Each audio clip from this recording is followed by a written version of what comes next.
You're one of these three types of people. You're a bedroom producer, nothing wrong with that, and you want to mix on headphones. It's a known thing that a mix that sounds good on speakers will almost always sound good on headphones, but not necessarily the other way around. Or you're a bedroom producer, nothing wrong with that, and you want to know what your mix will sound like to different listeners.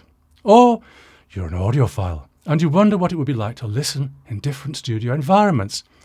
Not just your listening room, the studio where music is made. Okay, what do I mean by bedroom producer? It sounds a little bit disparaging, perhaps. Well, I'm thinking of someone who creates music at home with a minimal studio setup and possibly no sound insulation or acoustic treatment. They may be aspiring towards commercial success, or maybe they're getting some of that already. Maybe a lot of that. 40 words. Bedroom producer, 2 words and a page on Wikipedia. So this video is for bedroom producers of both types that I mentioned. Is it for Grammy Award-winning producers? No, not really. You'll have a proper studio to work in already, and enough experience to know how your mixes will translate to other listening environments. You're good. Go and watch some cat videos. Now, audiophiles. High-end hi-fi enthusiasts. I mean high-end enthusiasts, not necessarily with ultra-expensive high-end gear. But you're curious about the production process. You'd like to experience what producers, high-end not bedroom, experience in their studios. You'd like to get closer to the music. This video is also for you. So what's the deal? Well, it's a software, Realphones from dSONIQ, that mimics the sound of a studio and other listening environments in headphones. So bedroom producers get to mix their work in a studio and also check how it sounds for their low-budget listeners. Audiophiles get to listen to music in a studio but on their headphones, or they can listen in a virtual car on their headphones. But they probably wouldn't want to do that. Who knows? Let's dive in. Realphones will work as a standalone application, but today I'm using it as I would in my digital audio workstation software. I have a multi-track recording loaded up and the Realphones plugin is in my master track right at the end of my master plugin chain. So everything I do goes through Realphones into my headphones. My headphones, by the way, are my favourite model that I've had for some years now. I'd like to tell you what they are, but they're no longer in production and I want to get a spare pair. If I tell you what they are, the second-hand price will probably double. They're good though. They're closed back and that's all I'm saying. So the first thing you do in Realphones is identify your own make and model of headphones. As you can see here, I only have the choice of open or closed back. But if you have a more modern set of headphones, you can download a profile from dSONIQ. There are lots available and I've put a link in the description. So anyway, I'm going to press on with my favourite headphones and the generic profile. So bear that in mind as I go through. I'm in easy mode, by the way. Difficult mode offers much more in the way of control, but I think the simpler features will probably be enough for now. Actually, it's advanced mode in the manual rather than difficult. But for today, I'll mostly keep things easy. Now, what's the first thing I should try? Aha! I noticed that in the selection of studio environments, Real Studio One has a pair of near-field monitors that look suspiciously like the Yamaha NS10M Studio, which, coincidentally, is the same model I work with. OK, Real Studio One is virtually bigger and has more emulated acoustic treatment than the grey box that I work in, but the speakers are the same. I can't demonstrate my own speakers in a YouTube video. Well, I can, but it won't sound to you the way it sounds to me. So I'm going to disappear for a moment and compare my Yamahas with the Realphones version. Ah, the beauty of video editing. You didn't have to sit through all that. What do I think? No.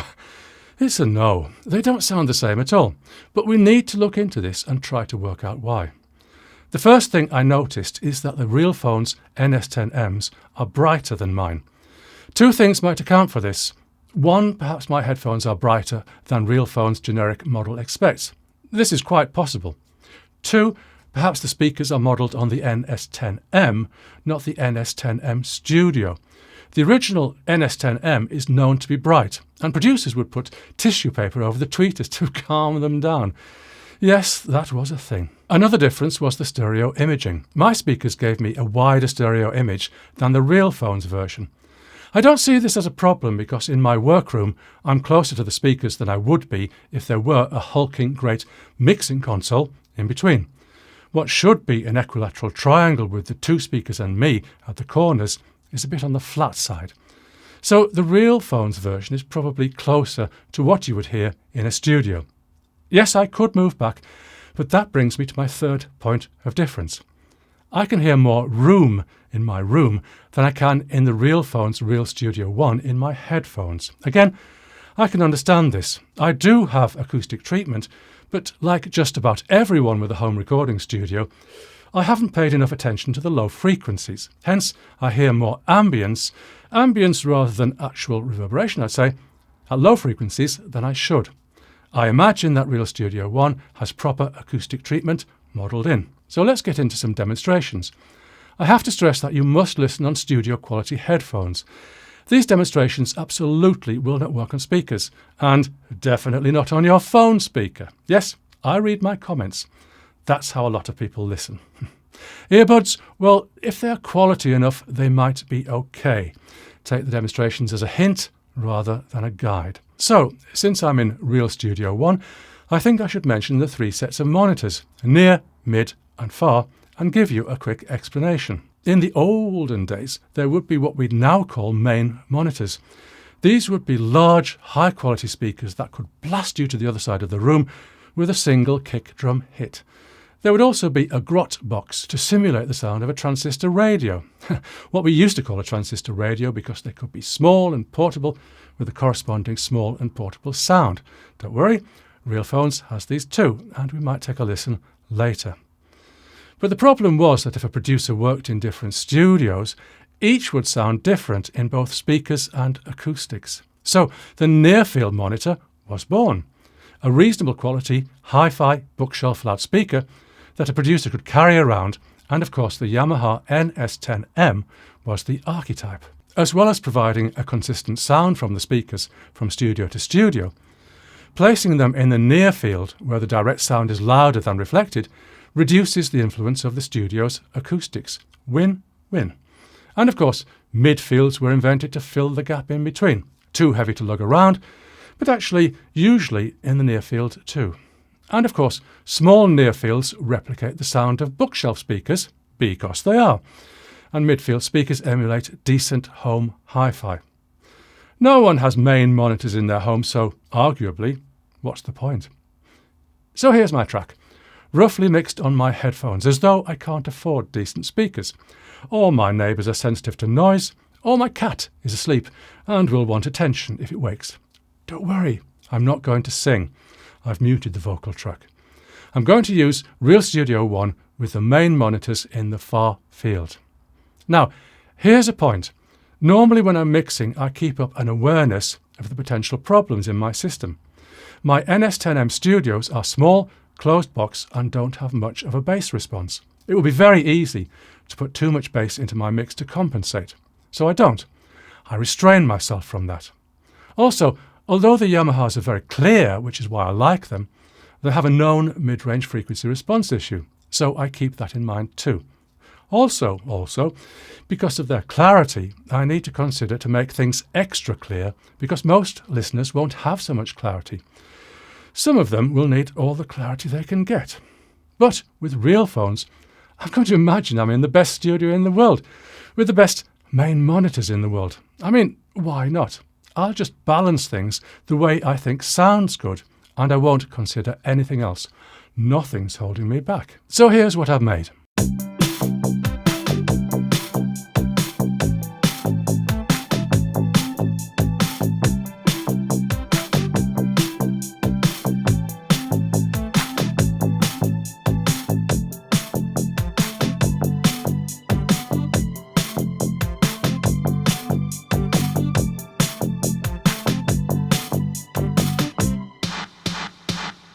So we're in Real Studio One and this sounds good to me on my headphones. Well, good enough, and a few tweaks could take it all the way to the limits of my ability.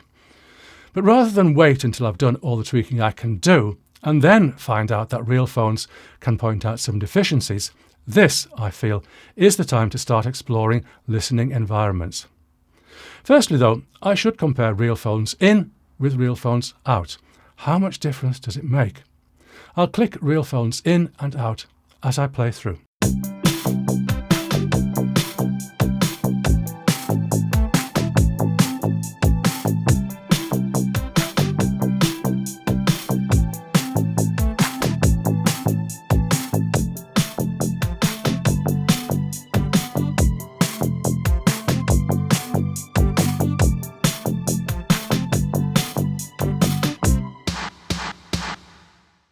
This is interesting and not what I expected.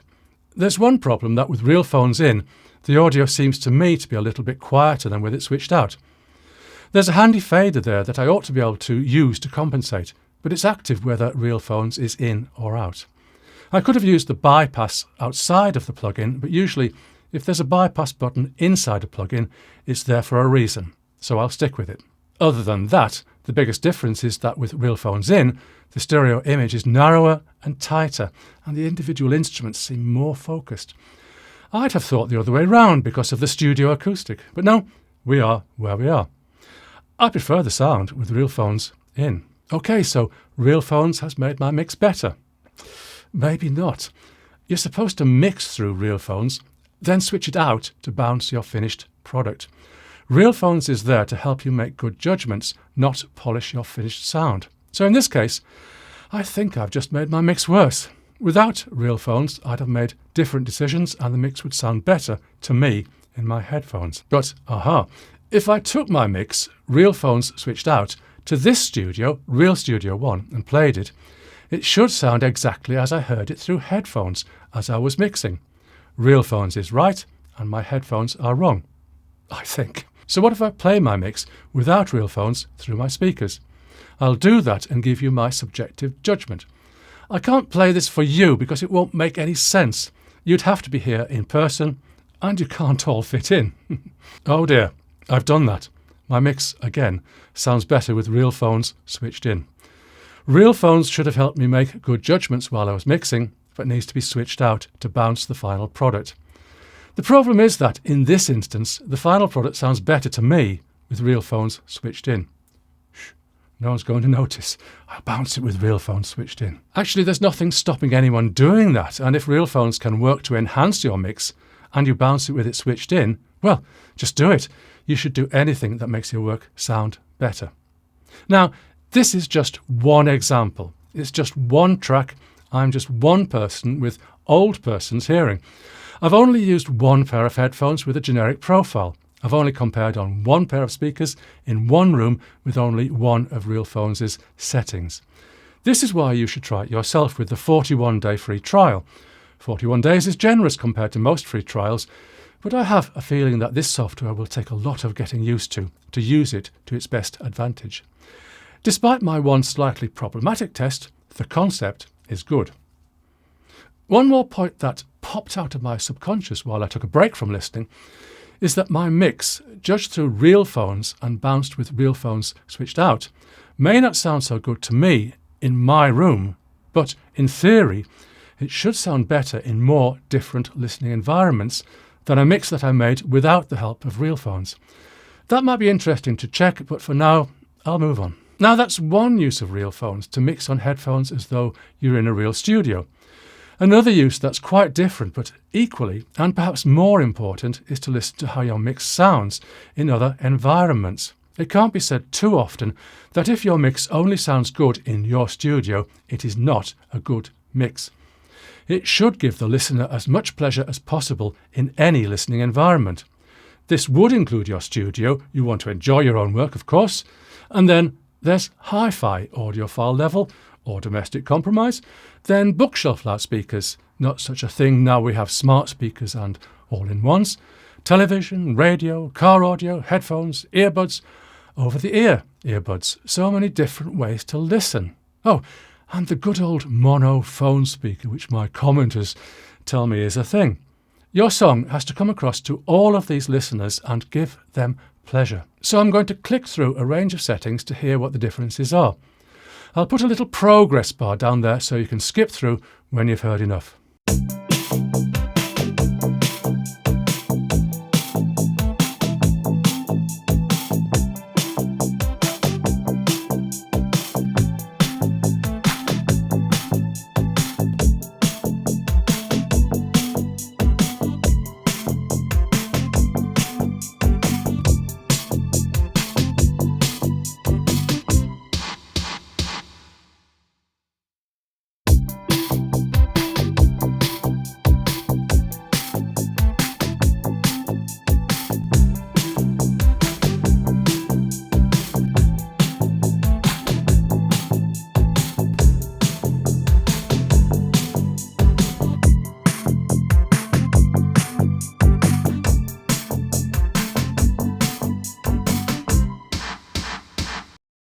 As you can hear, different environments sound different, which is what we expect. I'm going to hop over now to advanced mode, where you will see in the screen there's an enormous amount of tweaking you can do if you want. But here we can listen to specific types of speaker, which is fun. I'll demonstrate the Japanese 7-inch Classic, which I presume are the Yamaha NS10M near-fields, the American 4¼ single driver cubes, which I guess are the Auratone aforementioned Grot boxes, and the British Broadcasting Classic, which I presume are the BBC designed LS35A. You may notice that the graphic doesn't keep up with the speaker selection, but we'll ignore that. Here we go.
So what does Mr. or Ms. Bedroom Producer do with all these different speakers and listening environments?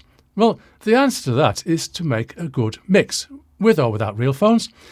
Get it to a point where it's close to being finished, then listen to it in a range of environments. Let's take the car as an example, because that's a classic instance of where mixes don't transfer. I'll play the car example again.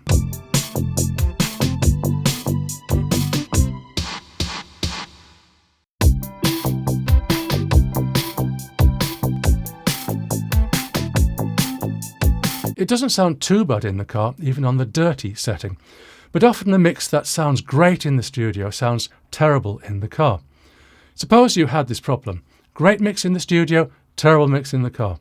You'd have to consider what's making the mix sound bad in the car and work on that. You can hop in and hop out of your actual car, or you can switch Realphones in and out. Either way, you'll make the best compromises you can, so your mix sounds good in your studio and good in your car. Maybe not the best in your studio, but this is what you're going to have to do to please as many listeners as possible. I should mention that it wouldn't be a bad idea if we could have a simulation of engine and road noise, switchable of course, so that we can tell whether important details are being obscured and should be levelled up or EQ'd into greater clarity. Well, you could, if you wanted, take your phone on a car trip, record some noise, hands-free please, then blend it in on a separate track. Maybe I'll do that in a future video. Now, what seems to have become the third section of my review: Audiophiles. You've been waiting a long time for this, haven't you? If you are a true audiophile, then you'll have a dedicated listening room. Or you can be a true audiophile who aspires to have a dedicated listening room and is damn well going to get one at some point in the future. But there are few audiophiles who have more than one listening room. I'll bet there are hardly any that even have variable acoustics. In the comments. But with software like Realphones, you can listen on your audiophile quality headphones and experience a wide range of listening environments. Who wouldn't like that? Right now, with this software, you'd be exploring mainly studio loudspeakers and studio environments. but the concept would be perfectly valid for hi-fi. Okay, it's a bit of a flight of fancy because you'd need headphones that are better in every parameter than even the best speakers to do it properly. But with real phones for hi-fi, if I can imagine that, you could be sitting in Paul McGowan's, Steve Guttenberg's, Harley Lovegrove's listening room. Maybe you could even imagine Michael Fremer sitting next to you on the couch. Okay, flight of fancy or serious proposition. I have an internet and my searches have revealed a number of listening environment simulation softwares, but all for the studio. I can't find any dedicated to hi-fi. If you know, tell us all in the comments. Anyway, Real Phones by dSONIQ. Get yourself a 41-day free trial and find out for yourself. Link in the description. That's it. See you soon. I've heard they're going to model Audiophiles' listening room. I don't know how they'll do that. Phil can hear things that no one else can hear. Oh, they're not modeling the sound. They're modeling his 1-hour lecture on quantum acoustics and superconducting qubits before anyone gets to hear anything. Philistines.